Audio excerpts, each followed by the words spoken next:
Hatice Türkmen Yurtsever. Alkışlarınızla sahneye alıyorum.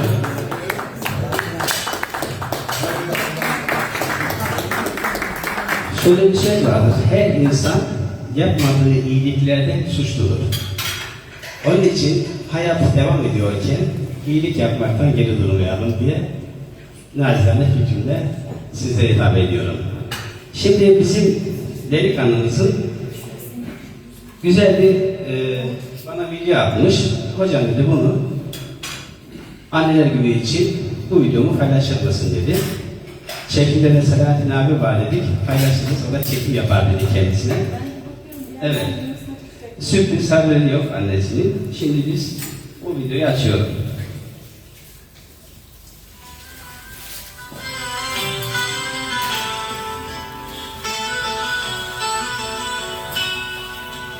Seyranda sabah senle başlar, kahve gözlerinle doğar güneş.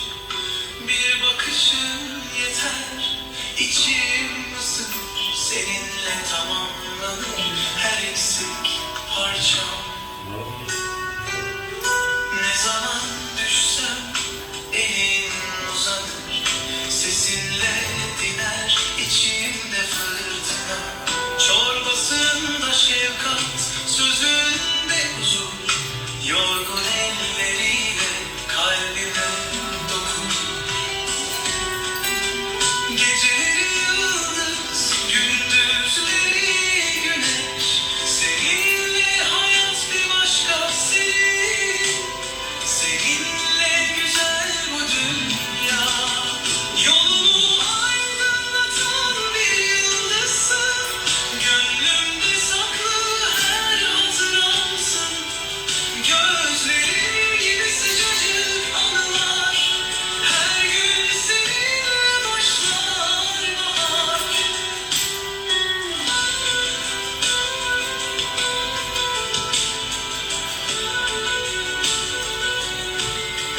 Ne zaman ağlasam sen varsın yanımda, gülüşünle açar kalbim bir daha.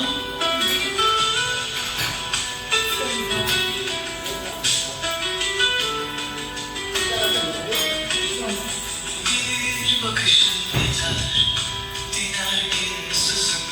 Bir gülüşün yeter, dağılır tüm dertler. Ellerin ısır, yüreğin yumuşak, senle güzel bu dünya. Bir gün değil, her an sen varsın, adını anmak bile huzur bana.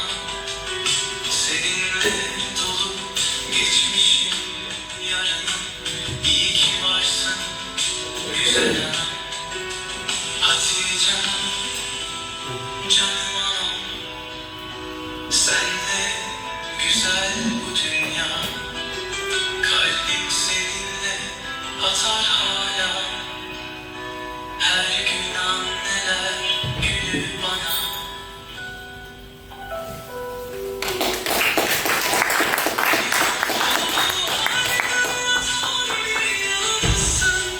Gönlümde saklı her hatıramsın, gözlerin gibi sıcacık anılar, her gün seninle başlar bahar. Kalbim seninle atar hala, her gün anneler günü bana.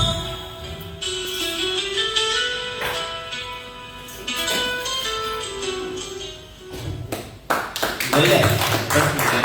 Ben de anneler günü için evladıyla kutluyorum onu. Anneler günü kutlu olsun. Tabii bundan sonra bir şiir okuyabilir misin? Okursun herhalde. Bu duygu yüreğiyle. Hatice Hanım da hepimizin bildiği gibi gerçekten Bursa'da çok sevilen, birinin ihtiyacı olduğu zaman koşup hemen Hatice Hanım bunun ihtiyacını gideririz dediği zaman da hiçbir tereddüt etmeden, nokta virgül koymadan herkesin yardımına, ihtiyacına koşan bir arkadaşımız. Onun için kendini bir kez daha hem anne olduğu için hem de böyle çok yardımsever bir kişiliğe sahip olduğu için ben de kutluyorum kendisini. Ben bir şiir almak üzere sahneyi ona terk ediyorum. Çok teşekkür ediyorum. Yunus'um, güzel, en güzel şiirim. Çok teşekkür ediyorum. Sizler de bu organizeye dahil olmuşsunuz. Selahattin Hocam beni böyle çağırınca hiç aklıma bile gelmedi böyle bir şey olacağı. Çok teşekkür ediyorum. Harikaydı. Büyük ihtimalle sözlerini kendi yazmıştır. Biz farklı bir şiirde okuyacağım dedim burada Duran Hocam ama şimdi konu değişince şöyle yapalım.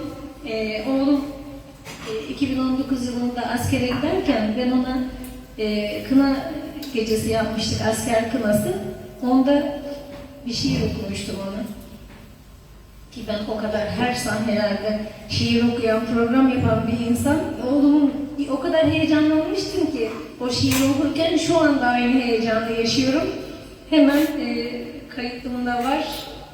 Müsaadenizle hemen bunu okuyayım. Buradan da Yunus'cum seni çok seviyorum anneciğim. Sağ olasın. Allah herkese böyle hayırlı evlat nasip etsin. Herkese güzel anneler nasip etsin. Evet hocam. Biraz alabilir miyim?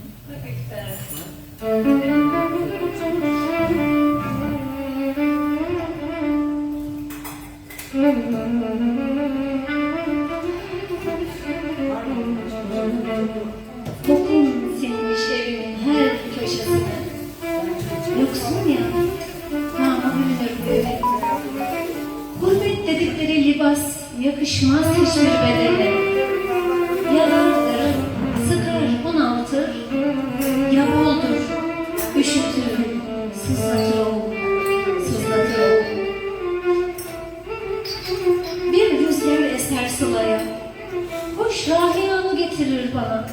Buram buram dolar odam, nefes olur çekerim içime.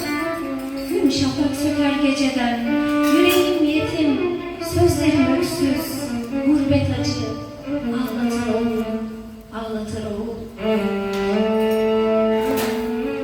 Latif kıvrımlarla öpülerek uzanır Çanakkale yolları.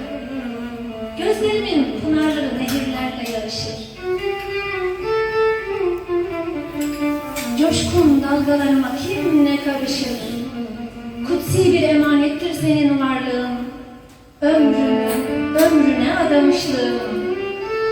Kıymetlim, cevherim, gözümün nurlu ışığı. Geçecek elim, bitecek hasret.